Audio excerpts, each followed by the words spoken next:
خان صاحب نے کہا کہ اسٹیبلشمنٹ کی انہوں نے بات کی کہ وہ اگر اپنے آپ کو نیوٹرل کہتی ہے تو وہ نیوٹرل رہے. اسٹیبلشمنٹ نیوٹرل ہے؟ دیکھیے اسٹیبلشمنٹ نے ایک موقف اختیار کیا کہ ہم افواج پاکستان کو سیاست پہ مت گھسیٹا جائے، اور درست کہا ان نے.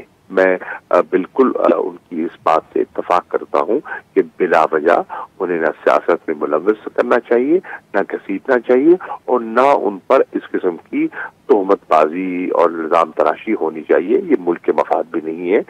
یہ ادارے ہمارے ہیں اور ہم نے ان اداروں کی حفاظت کرنی ہے. یہ قوم کی ضرورت ہے اور انہوں نے قوم کے دفاع کے لیے بڑا کردار ادا کیا ہے، جانیں دی ہیں، شہادتیں ہوئی ہیں. اس کا ہم اسے ایکنالج کرتے ہیں. لیکن سوال یہ ہے کہ جب وہ کہہ رہے ہیں خود اور درست کہہ رہے ہیں کہ ہم نیوٹرل ہیں، ہمیں نیوٹرل رہنے دیجیے، ہمیں اپنا آئینی کردار ادا کرنا چاہیے، تو حکومت ان کو کیوں گھسیٹنا چاہتی ہے؟ نیشنل سیکورٹی کمیٹی کا اجلاس بلا کر ان سے کیوں فیصلے کروانا چاہتی ہے؟ حکومت نے وقت یہ فیصلہ کرنا چاہیے. ہمارے آئین میں واضح ہے، ٹرائکوٹمی آف پاور کا ایک کانسیپٹ ہے. جو فیصلے عدلیہ نے کرنے ہیں انہیں کرنے دیجیے اور انہوں نے کیے ہیں. جو فیصلے مقننہ نے کرنے ہیں ان کو کرنے چاہیے، اور جو فیصلے ایگزیکٹو نے کرنے ہیں ان کو کرنے چاہیے. آرم فورسز کا ایک رول ہے اور وہ آئین کے مطابق اپنا اگر کردار ادا کرنا چاہتے ہیں اور کر رہے ہیں تو ایسا ہی ہونا چاہیے.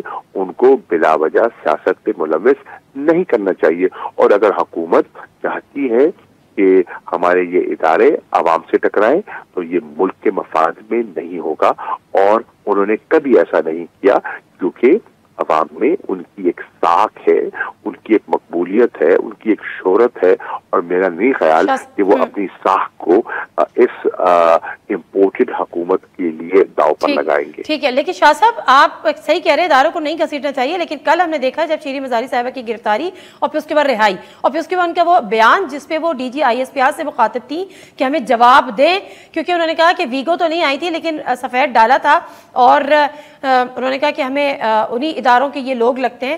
تو یہ بھی سیاست میں گھسیٹنا ہوا؟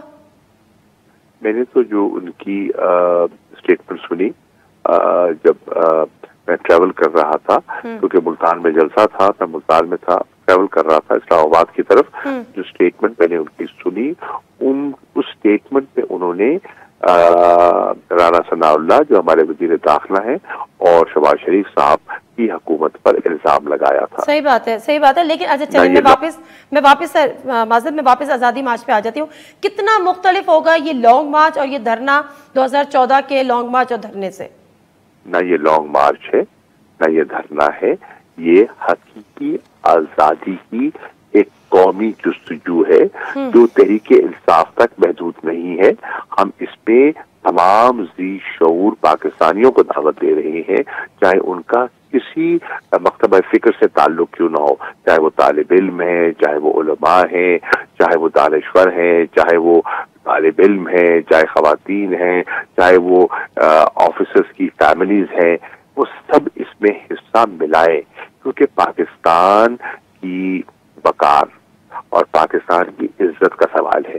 پاکستان کی منتخب حکومت کو دھمکیوں سے، سازش سے اگر آپ نکالیں گے اور اپنے فیصلے مسلط کریں گے اور ہماری آزادانہ پالیسیز میں مداخلت کریں گے تو قوم کو اٹھنا ہوگا، بات کرنی ہوگی کہ ہم کسی کے غلام نہیں ہیں، ہم کسی کے مخالف بھی نہیں ہیں، ہم کسی سے بے جا لڑائی بھی نہیں چاہتے، ہم اچھے تعلقات چاہتے ہیں، لیکن ہماری قربانیوں کے باوجود اس قسم کا رویہ نامناسب ہے اور قوم نے اس کو محسوس کیا ہے. اور آپ نے دیکھا کہ حکومت کے پروپیگنڈا کے باوجود round the clock information ministry کی جو اپنا دلائل ہیں وہ قوم نے مسترد کر دیے ہیں، حکومتی وزراء کا نقطہ نظر انہوں نے مسترد کر دیا ہے اور ہمارے بیانیے کو قبول کیا ہے. تبھی تو لاکھوں کی تعداد میں ہر صوبے میں اور ہر شہر میں لوگ باہر آئے ہیں اور عمران خان کو سنا بھی ہے اور ان کے موقف کی تائید بھی کی.